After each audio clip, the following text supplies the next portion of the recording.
Revelation 2303. From the 15th of April 1942. Spiritual direction without truth, neither light nor power. Spiritual success is minimal if people have formed a wrong view and are not willing to surrender it. For then no striving out of innermost impulse can be recorded, and a maturing of the souls is impossible. A school of thought which does not completely correspond to the truth can never result in higher development, thus in progress, and the human being will always remain on the same level. He has made an opinion his own and is now satisfied with what has been presented to him intellectually. And he would now have the duty to examine also intellectually, which he usually does not do. For an examination and a rational thinking through would let him recognize the flimsiness of some teachings.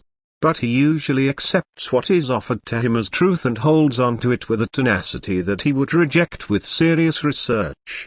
And yet he has no guarantee whatsoever for pure truth. But what is not truth cannot earn him spiritual success either, for only pure truth imparts strength at the same time, without which the human being cannot ascend.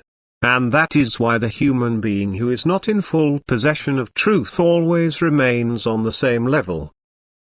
A school of thought which does not completely correspond to the truth radiates neither light nor strength, that is, the human being is ignorant although he believes himself to be knowledgeable and also powerless in spiritual terms. He lacks the strength for both cognition and spiritual activity, and if the human being tries to shape himself according to his spiritual direction, he only ever pursues an earthly purpose. That is, he only educates himself for this world, for earthly life, but does not consider life after death, and therefore spiritual progress cannot be recorded.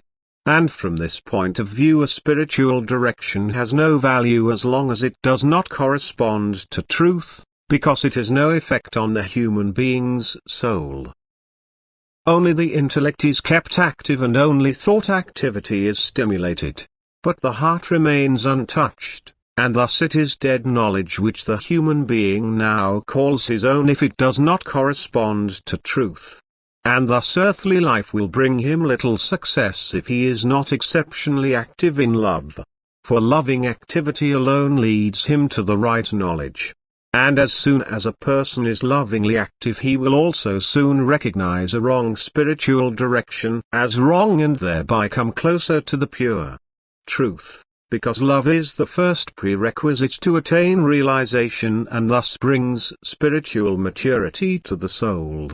Truth can be advocated to a loving person because it also appears acceptable to him, and the person does not resist because he also recognizes it as truth. For where love is, there will also be recognition. Amen.